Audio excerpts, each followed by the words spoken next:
अस्सलाम वालेकुम and good evening. मैं हूं मेहर बुखारी। एक तरफ पाकिस्तान ने बांग्लादेश को शिकस्त देकर बेहतर परफॉर्म करना शुरू कर दिया है, लेकिन दूसरी जानिब 4 साल बाद मियां मोहम्मद नवाज शरीफ साबिक वजीर आजम ने पहली बाज़ाब्ता मीटिंग अपनी जमात की PMLN की रायवंड में की है और साथ ही इस्लामाबाद हाईकोर्ट का तफसीली फैसला भी सामने आया है। लेकिन इन दो खबरों के ऐन बीच आपकी और मेरी हकीकत है।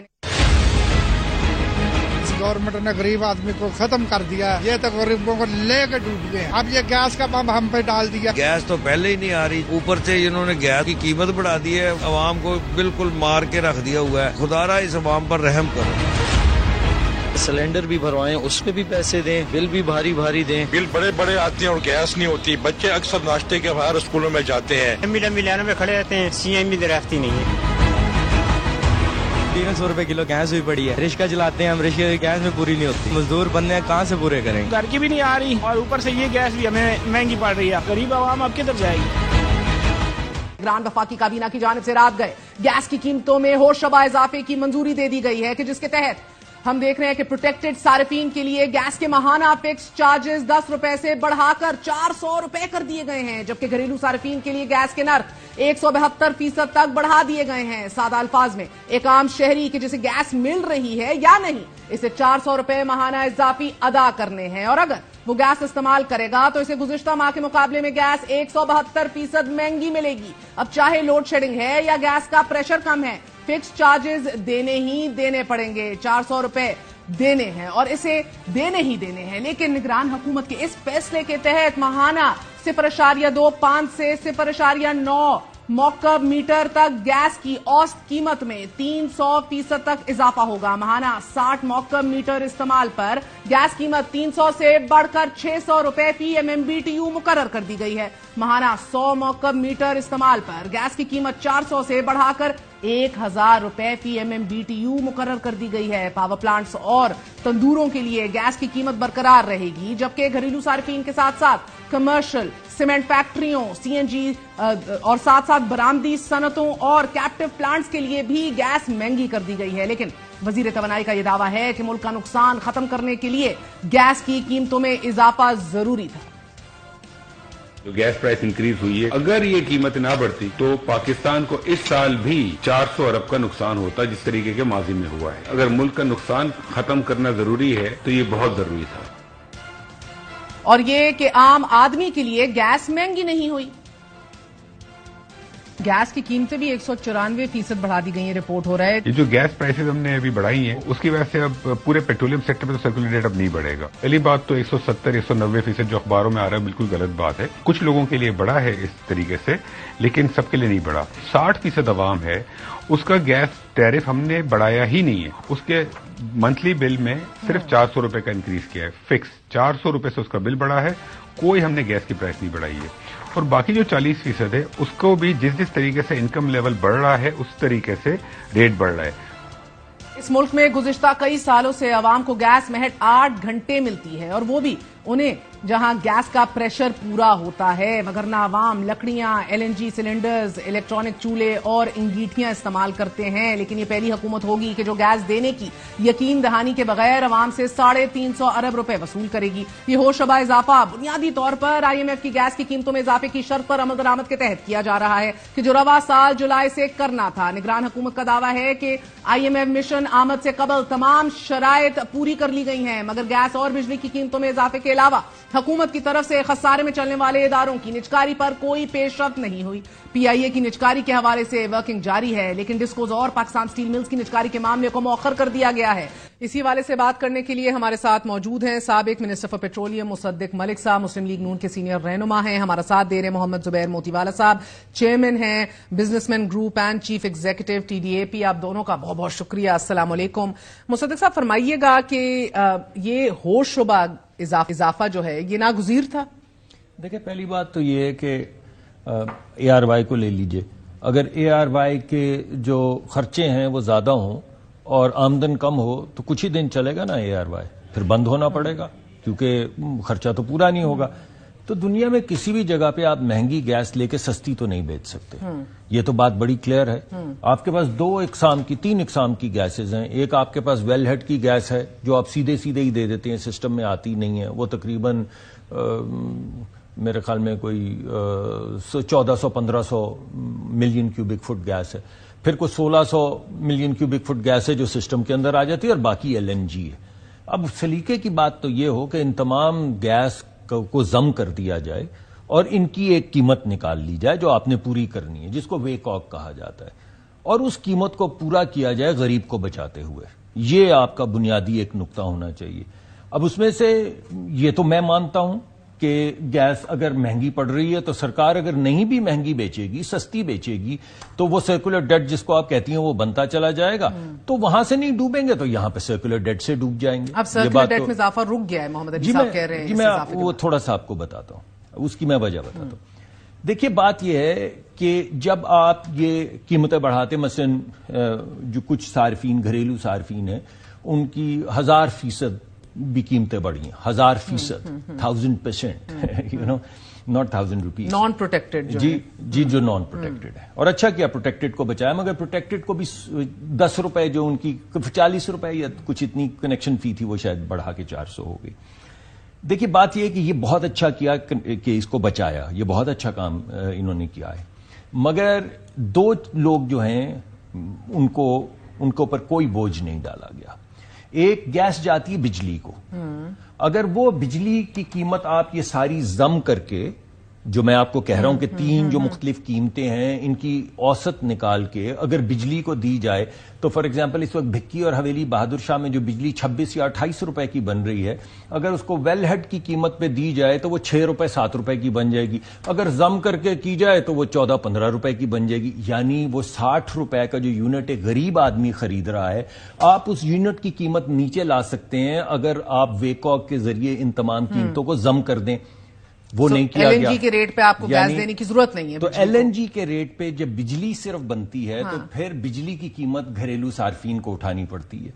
وہ نہیں ہوا ایڈجسٹ. ٹھیک ہے. دوسری بات یہ فرٹیلائزر تقریباً 700-750 MMCFD گیس لیتے ہیں. وہ کھاد کی پرائسز اور قیمتیں کہتے ہیں نا کہ ابھی بھی. میں ابھی آپ کو بتا دیتا ہوں, مجھے آپ نے بلایا اس وجہ سے میں آپ کو بتاتا ہوں. دیکھیے بات یہ ہے کہ ہم گیس دے رہے ہیں اپنے فرٹیلائزر کو 70 سینٹ کی, اور جو زیادہ تر فرٹیلائزر ہیں ان کو دے رہے ہیں $1.36 کی. یہ کتنا بنتا ہے, 200 روپے اور کچھ 300 روپے بن جائے گا. وہ $1.36 جتنے بھی بنتے ہیں 350 بن جائے گا. یہ اتنے کی بیچ رہے ہیں. ٹھیک ہے, اب ذرا اس کا موازنہ کیجئے.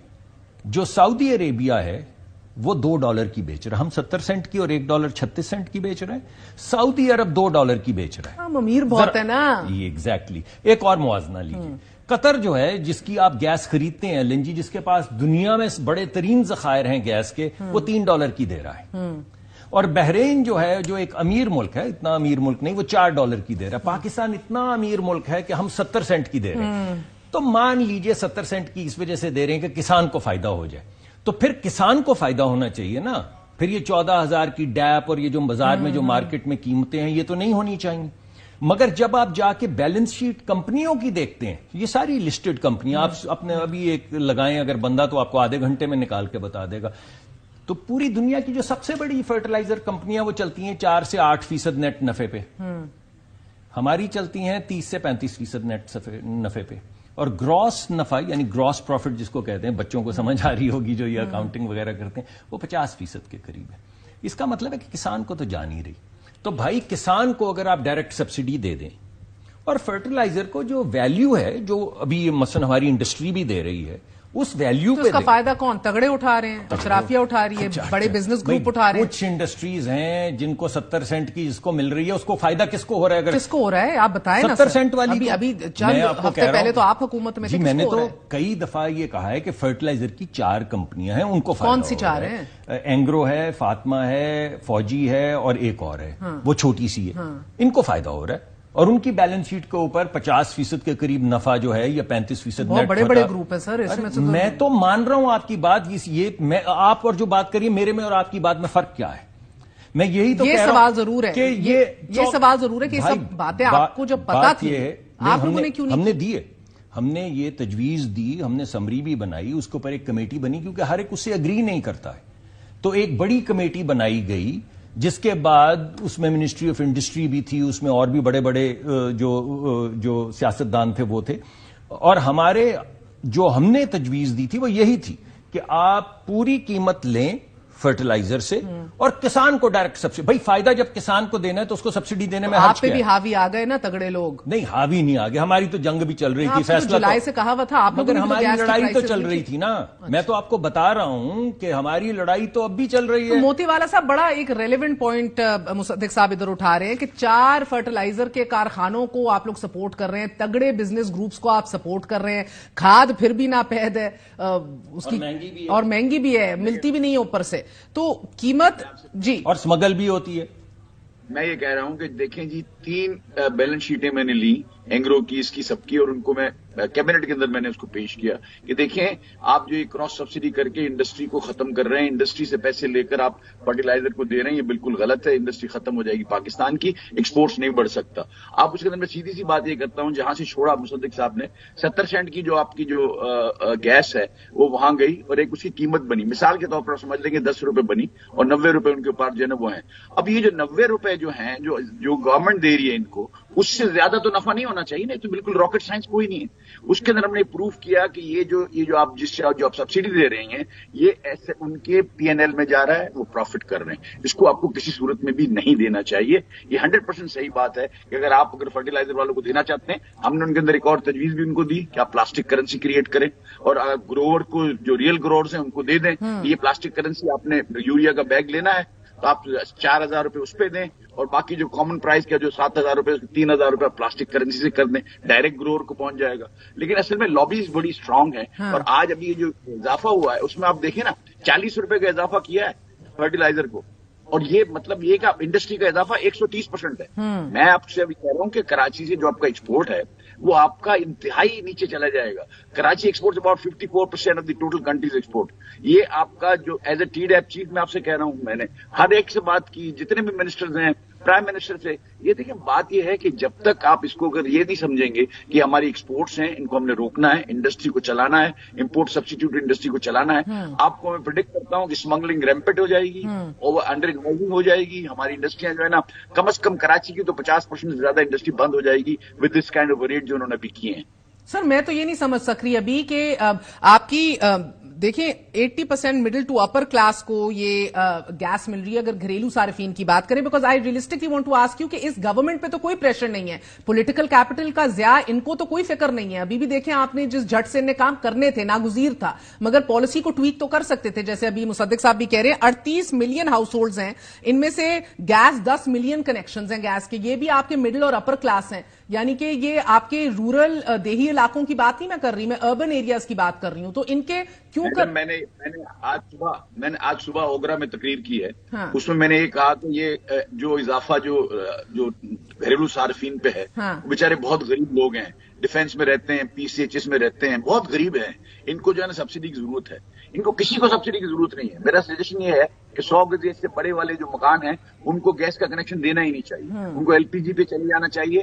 ہم کو آج کس چیز کی ضرورت ہے؟ اگر آپ آج پاکستان کی کنڈیشن دیکھیں, we are passing through the worst of the economical crisis. آج ہمیں ضرورت ہے کہ ہم بیلنس آف پیمنٹ کو ٹھیک کریں, ہم کرنٹ اکاؤنٹ ڈیفیسٹ کو ٹھیک کریں, ٹریڈ اکاؤنٹ ڈیفیسٹ کو ٹھیک کریں. وہ کیسے ٹھیک ہوگا؟ ایکسپورٹ بڑھانے سے اور امپورٹ کم کرنے سے. یہ جو راستہ اختیار کیا ہے گیس کے ریٹ بڑھانے کا, اس سے نہ ایکسپورٹ بڑھے گی نہ امپورٹ سبسٹیٹیوٹ انڈسٹری پنپ پائے گی. دونوں چیزیں جو ہم اس کو اچیو نہیں کر سکیں گے. ہونا یہ چاہیے تھا کہ آپ کراس دا بورڈ جو سبسڈی جو ہے انڈسٹری کے اوپر سے وہ ختم ہو جانی چاہیے تھی.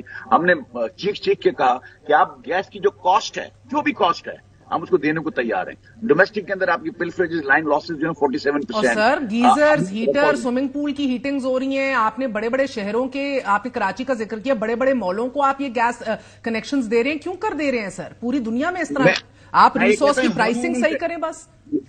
یہ جو مصدق صاحب بتا رہے تھے, دبئی کے اندر آپ دیکھیں کوئی پائپ لائن گیس نہیں ڈومیسٹک کو. All cylinders. अबू धाबी जहां इतनी गैस निकलती है वहां सिलेंडर से गैस सप्लाई होती है। मुंबई देख लें, कोई ऐसा शहर लेके आए जहां कोई पाइपलाइन गैस, नेचुरल गैस देता हो और उसके अंदर 47% आप और 300-350 MMCF आप डोमेस्टिक को दे देते हो आउट ऑफ 750, और इंडस्ट्री स्टार्व कर रही हो और इंडस्ट्री बंद हो रही हो और एक्सपोर्ट आपका कम हो रहा हो और आप उनको कॉम्पिटिटिव ना बना सकें रीजन के सामने। रीजनल कॉम्पिटिटर्स के कॉम्पिटिटिव हो ही नहीं सकते जब तक आप पाकिस्तान जैसी कंट्री में, जिसके अंदर और सेवरल प्रॉब्लम्स आते हैं, आप देखें प्राइस वॉर में ही जीत सकते हैं, वरना आपका जो लोगो मेड इन पाकिस्तान है उसको क्या हमारे दुश्मनों ने क्या कर दिया आपको पता है। मेड इन पाकिस्तान चीज को बेचना कितना मुश्किल काम है। तो ये जब दाम का फर्क होगा तो ही बिकेगा। हम इंटरनेशनल मार्केट के अंदर ये जो इतना बड़ा डिसीजन उन्होंने लिया है, पाकिस्तान की हिस्ट्री में कभी भी नहीं हुआ। यानी पाकिस्तान हिस्ट्री में कभी 110% दाम नहीं बढ़ा। 1100 रुपए का रेट एक्सपोर्ट इंडस्ट्री के लिए 2050 रुपए प्लस 10% RLNG की मिक्सिंग की बात कर रहे हैं, यानी 2200 रुपए से ऊपर। अगर आप 22 से 2600 इंडस्ट्री का बन रहा है सर, ये बहुत एक बड़ा धचका है, इसको स्टैगर किया जा सकता था मुसद्दिक साहब। देखिए दो हमने उसको फॉर्मूला दिया कि ऐसे करना चाहिए आपको। हमने फर्टिलाइजर के रेट्स को बढ़ा के दिखाया, इसके बाद डोमेस्टिक के अंदर हमने कहा उसको बंद कर दें, RLNG पे स्लोली ले जाए। 4 कंपनियों को बुलाएं, LPG का ठेका दें, अल्लाह खैर सलाह, सारे लोग ले रहे होंगे, मैं भी ले रहा हूँ, आप भी ले रहे होंगे, और जो कराची में रहने वाले ले रहे होंगे, उनको गैस देना जुर्म है, क्राइम है।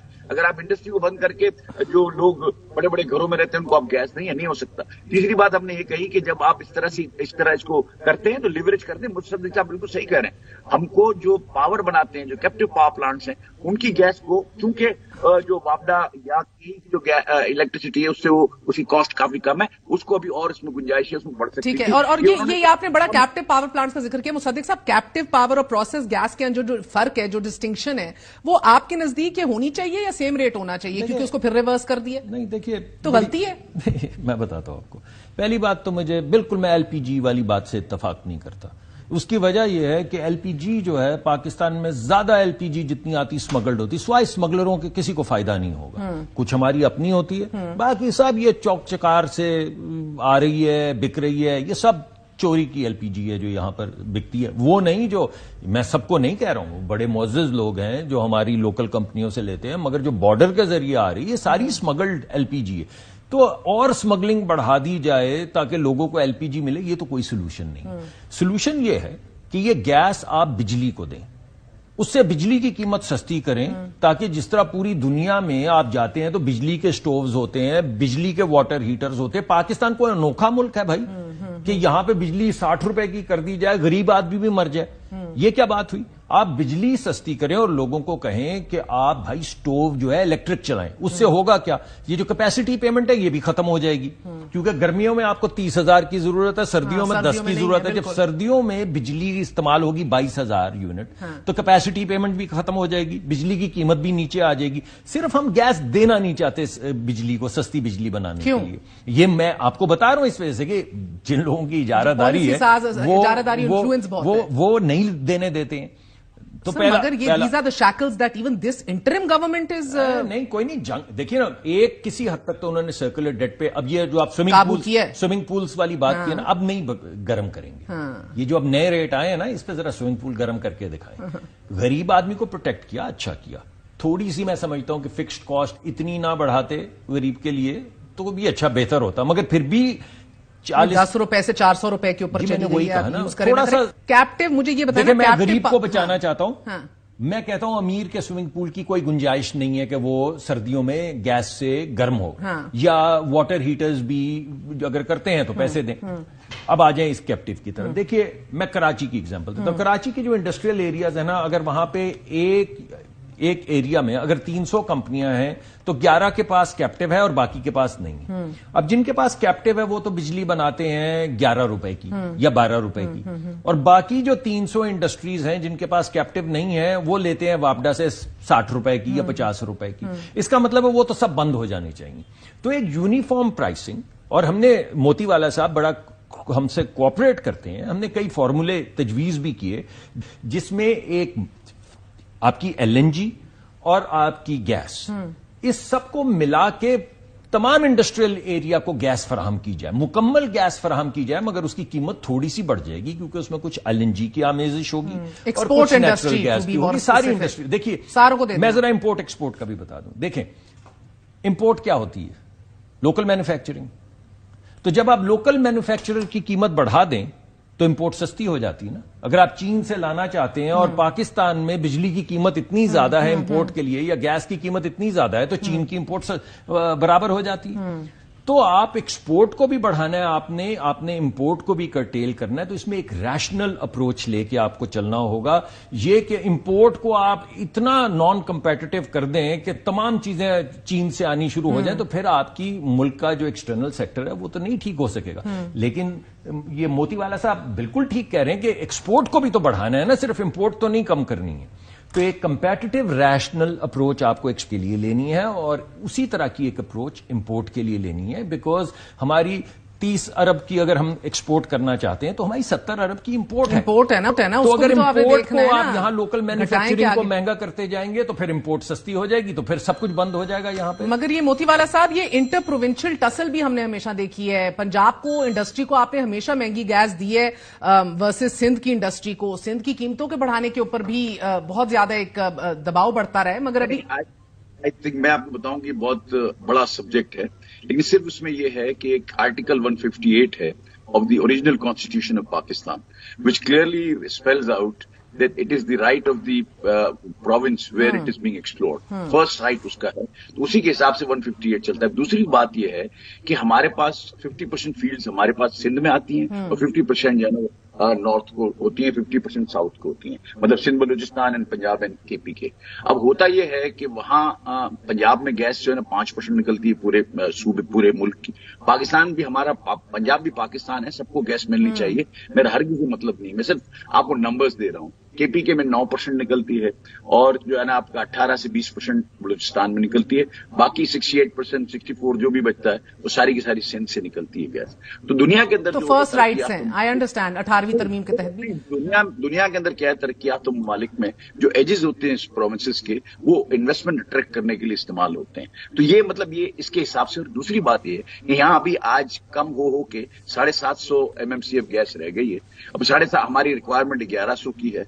बिल्कुल मुसद्दिक साहब ने कहा कि हम उसके अंदर और इंजेक्ट करनी चाहिए गैस। अब वहां जो है ना नॉर्थ के अंदर 800 MMCF इंजेक्ट होती है, जो कि बड़ी महंगी गैस है 13। उसी महंगी गैस को ये डोमेस्टिक के अंदर 200 रुपए में और 300 रुपए में देते हैं। सर्कुलर डेट बहुत सारा बलून होता है। हम ये कहते हैं कि you have to see to the exports. अगर आप एक्सपोर्ट देखते हैं तो कराची से टेक्सटाइल का 60% एक्सपोर्ट है और 54% total export of the country जो है वो कराची से होता है। तो we have to give preference जहां से आपको कुछ मिल रहा है। हम ये नहीं कहते कि मेरी फैक्ट्री चले या ना चले। मैं ये बिल्कुल ये समझता हूं कि, और ये आपको बताऊं कि मैं ये जो मिनिस्टर से जो अभी मोहम्मद अली साहब हैं, इनके साथ मैंने ही मिलकर उनको 3 घंटे उनको समझा के ये देखें कैप्टिव के अंदर गुंजाइश है, बॉयलर गैस में नहीं है।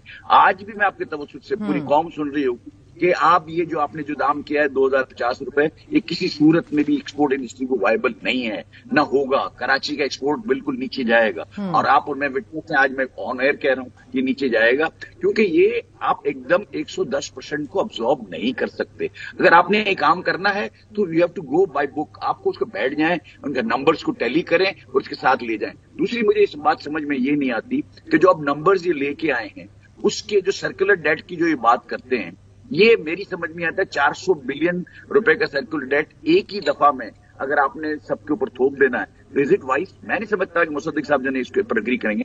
आपको इसको ग्रेजुअली लाना चाहिए था। 100 बिलियन एक साल, फिर 100 बिलियन 6 महीने के बाद, फिर 100 बिलियन। इस तरह से अगर आप उसको टैकल करते तो इंडस्ट्री को नुकसान नहीं होता, इंडस्ट्री चलती रहती और हम जो है ना दोनों एंड्स को मीट भी करते। मैं बिल्कुल ये मानता हूं कि IMF के साथ हमारा एग्रीमेंट है, उसको ऑनर भी होना चाहिए। IMF ने कहती है कि सर्कुलर डेट नहीं होगा, लेकिन आप ये समझें उस सर्कुलर डेट को खत्म करने में हम कराची की इंडस्ट्रियों को सर्कुलर डेट में डाल देंगे, इनकी अपनी सर्कुलर डेट खड़ी हो जाएगी। और दूसरा सबसे बड़ा है कि एक्सपोर्ट के अंदर अगर कमी आई, आज हमारा सिर्फ 30-32 बिलियन का एक्सपोर्ट है।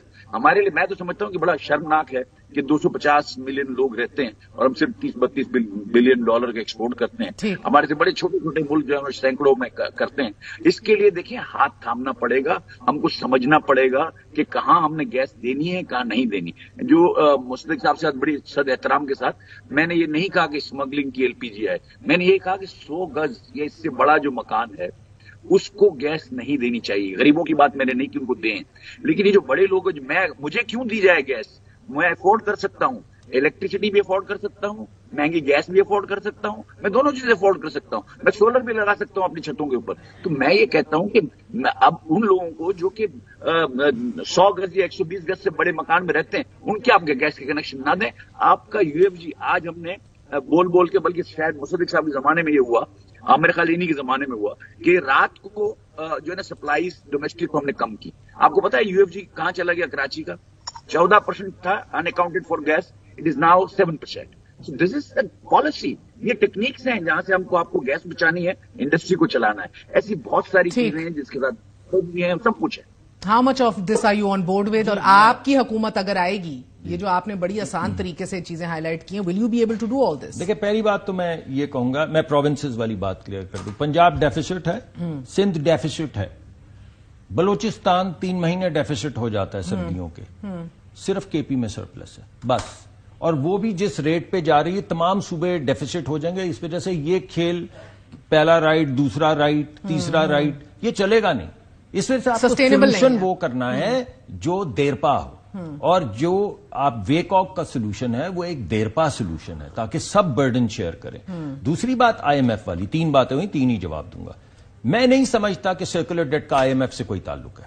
मैं ये समझता हूं कि अगर आप वाकई मुल्क को डबोना चाहते हैं सर्कुलर डेट के नीचे, आईएमएफ ना हो माने, तो आप क्या करेंगे? तो ऐसा करते हैं कि सर्कुलर डेट इकट्ठा करते रहते हैं। देखिए ना, मैं ये कह रहा हूं कि अमीर लोगों पे बोझ डालें, गरीब को बचाएं। ठीक है सर, आपकी हुकूमत माजरत के साथ टाइम कम है, ना रिटेलर्स पे आप लोग टैक्स लगाना चाहते थे, ना आप लोग एग्रीकल्चर पे, ना आप लोग ये काम करने वाले। टैक्स पे जब आप करना चाहें, मैं आज की आपकी बात को रैप अप कर दूं। तीसरी भी एक बात है, आखिरी। मुल्क के अंदर 25% के लोग, करीब लोग हैं जिनके पास गैस है। मुल्क के अंदर 99% लोग हैं जिनके घर में बिजली है। बिजली नहीं सस्ती करते गैस दे के, फर्टिलाइजर को भी दे दें, बाकी भी सबको दे दें, मगर बिजली नहीं सस्ती करनी। ये आपके सामने जो लोग बैठे हुए हैं, ये जो चाय ला के देते हैं, इनके घर में बिजली लगी हुई है भाई। जिसके घर में नहीं गैस, उसके घर में भी बिजली है। तो ये गैस वेलहेड वाली दे ना बिजली को, और बिजली करें सस्ती। एक 26 रुपए का यूनिट अगर 10 रुपए में या 7 रुपए में बन सकता है तो बनाए ना। आप लोग आगे तो करेंगे, यही बता देना। देखिए, ये तजावीज सारी जो तजावीज थी, will you have the backbone and the muscle to do this? इंशाल्लाह, व्हाई नॉट। बहुत बहुत शुक्रिया मुसद्दिक मलिक, और साहब हमारे साथ मौजूद है। आपने गुफ्तगू सुनी। पॉलिसी में और प्रायोरिटीज के अंदर अभी भी बहुत बड़ा फर्क है। एक वक्फा लेते हैं, बी राइट बैक।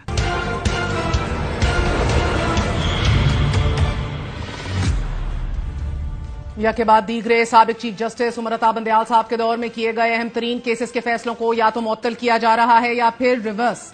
1.5 साल तक चीफ जस्टिस रहने वाले जस्टिस उमर अता बंदयाल ने आर्टिकल 63A पंजाब और खैबर पख्तूनख्वा असेंबली की तहलील और 90 दिन में इलेक्शन करवाने, मिलिट्री कोर्ट्स में सिविलियंस के trials, practice and procedure bill, review and judgement case और नैब तरमीम केस समेत अहम तरीन केसेस की समाअत की। जस्टिस काजी फायज ईसा को चीफ जस्टिस बने 1.25 माह हो चुका है। जस्टिस बंदयाल के फैसले रिवर्स हो रहे हैं। रवा माह 12 अक्टूबर को प्रैक्टिस एंड प्रोसीजर एक्ट 2023 के खिलाफ तमाम दरख्वास्तों को अक्सरियती बुनियादों पर मुस्तरद करते हुए एक्ट को 5 के मुकाबले में 10 की अक्सरियत से बरकरार रखने के बाद आज chief justice of Pakistan justice Qazi Faez Isa की सरबराही में 5 रुकनी लाजब बेंच ने नैब तरमीम को कलअदम करार देने का फैसला मुअत्तल करने की इस्तदा मुस्तरद कर दी है। एहतसाब अदालतों को ट्रायल पर हतमी फैसला करने से रोक दिया गया है। यहां दिलचस्प बात यह है कि साबिक चीफ जस्टिस उमर अता बंदयाल ने अपनी मुद्दत मुलाजमत खत्म होने से फकत 1 दिन कबल नैब तरमीम के खिलाफ चेयरमैन तहरीक इंसाफ की दरख्वास्त पर फैसला सुनाते हुए गुज़िश्ता हुकूमत की 90% तरमीम को कलअदम करार दे दिया था।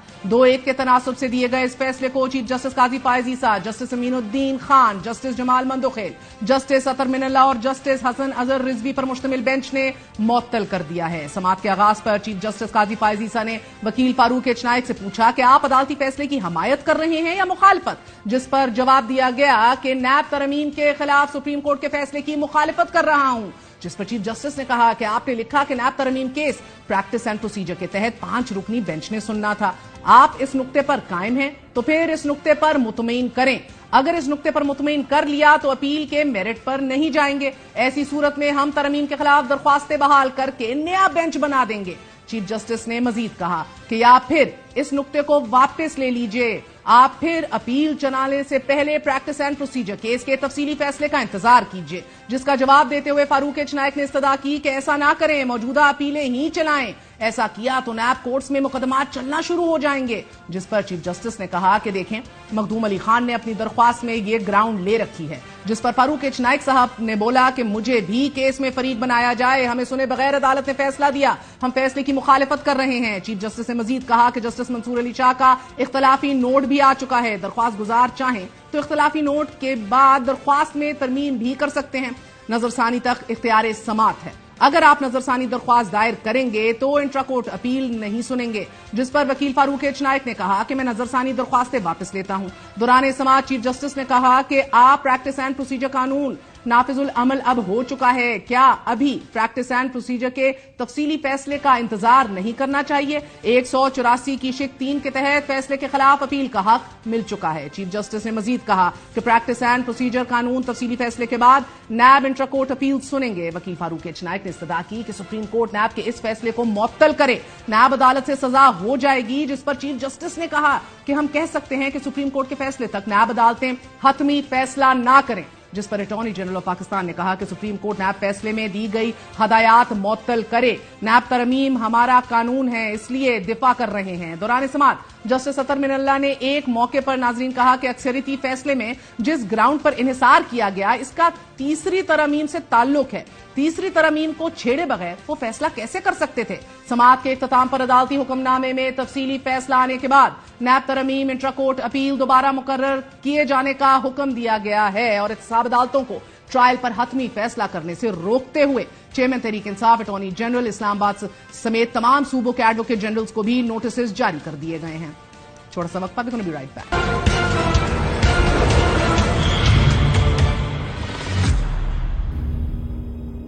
24 دن سے جاری فضائی بمباری کے بعد اسرائیلی حماس جنگ ایک نئے مرحلے میں داخل ہو چکی ہے اور اسرائیل کی جانب سے زمینی حملہ شروع کر دیا گیا ہے۔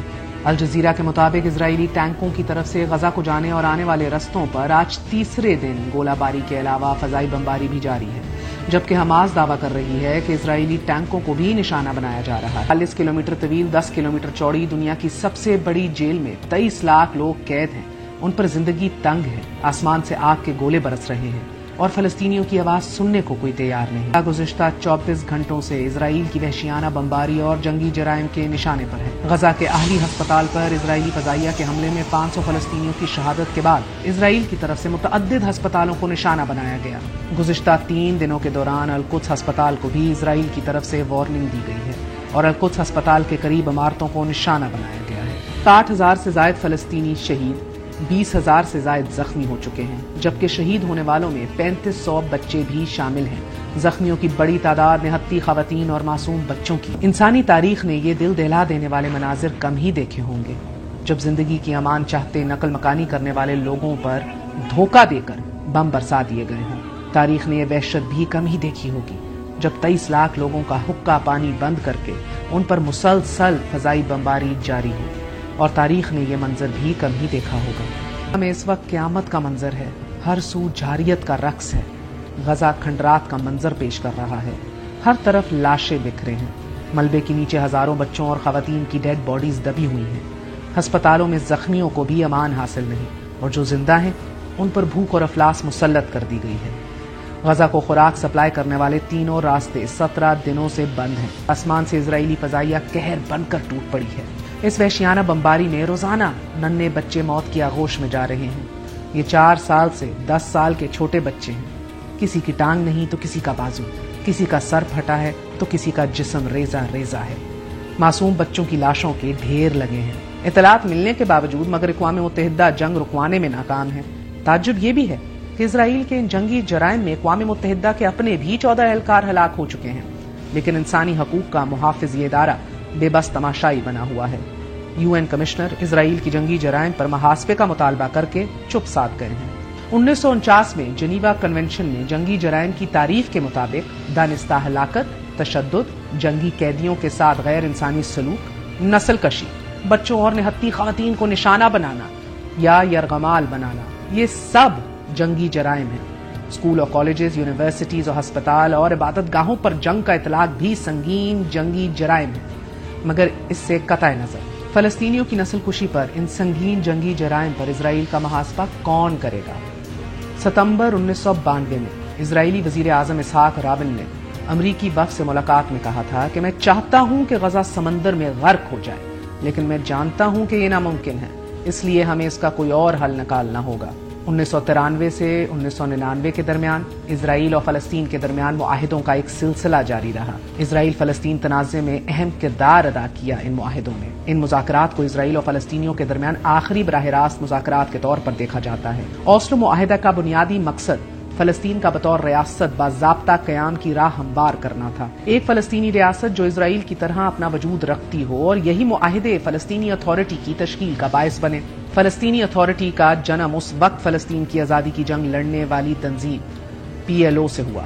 فلسطینی اتھارٹی کو ایک عبوری گورننگ باڈی کے طور پر کام کرنے کے لیے ڈیزائن کیا گیا تھا، اور یہ طے ہوا تھا کہ اس وقت تک یہ کام کرے گی جب تک اسرائیل اور فلسطین کے درمیان حتمی حل نہیں نکال لیا جاتا۔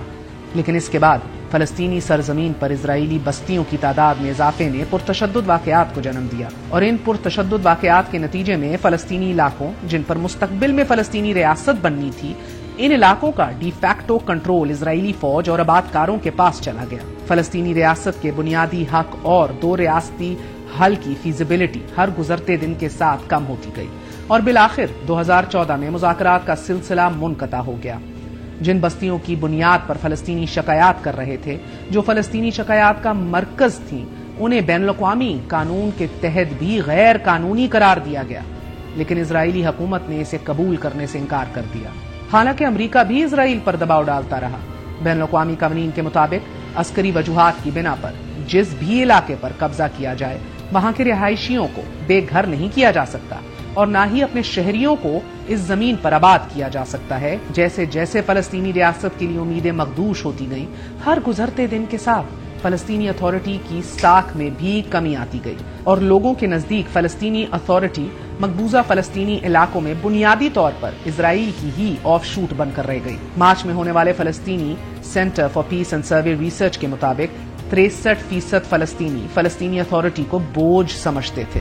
بڑھتے ہوئے طاقت کے اس خلا کو بڑی حد تک اسرائیلی حکومت کی جانب سے حوصلہ افزائی دی گئی، تو دوسری طرف مصری تنظیم اخوان مسلمین حماس فلسطینی اتھارٹی کے متبادل کے طور پر ابھر کر سامنے آئی۔ اسرائیل نے سیکولر حماس کی فلسطینی اتھارٹی کے متبادل کے طور پر نہ صرف حمایت کی بلکہ اس کی مدد بھی کی۔ حالانکہ فلسطینی اتھارٹی حماس کے برخلاف اسرائیل کو بطور ریاست تسلیم بھی کرتی ہے اور دو ریاستی حل کی حمایت بھی کرتی ہے۔ اسرائیلی سیاسی تجزیہ کار ٹال شنائڈر کہتے ہیں کہ حماس کی حمایت کا مقصد فلسطینی ریاست کے قیام کو آگے بڑھنے میں رکاوٹ ڈالنے اور محمود عباس یا فلسطینی اتھارٹی کے کسی بھی دوسرے شخص کو روکنا تھا۔ آنے والے برسوں میں مغربی کنارے میں رہنے والے فلسطینیوں نے اپنے آپ کو ایسی سیاسی بے یقینی کے ماحول میں گھرا ہوا پایا جہاں ان کی روزانہ کی زندگی اسرائیلی چیک پوسٹوں اور سیکیورٹی فورسز کے درمیان گھری ہوئی تھی۔ اسرائیلی آبادیوں میں بھی اضافہ ہوتا گیا۔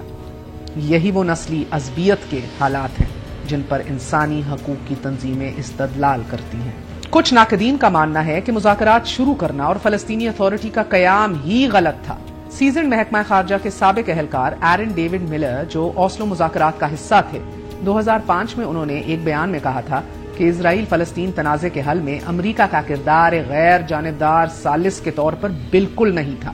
میرے سمیت بہت سے امریکی اہلکار جو اسرائیل اور عرب دنیا کے درمیان امن قائم کرنے کے لیے پروسیس کا حصہ رہے، ان کا کردار اسرائیل کے اٹارنی کے علاوہ کچھ نہیں تھا، کیونکہ ہم امن مذاکرات کی آڑ میں اسرائیل کے ساتھ مکمل ہم آہنگی اور کوارڈینیشن سے چل رہے تھے۔ ملر نے مستقبل قریب میں اسرائیل فلسطین تنازع کے حل کے لیے ایک خاکہ پیش کیا ہے جو امریکہ کے علاوہ متعدد دیگر سٹیک ہولڈرز پر بھی شامل ہے۔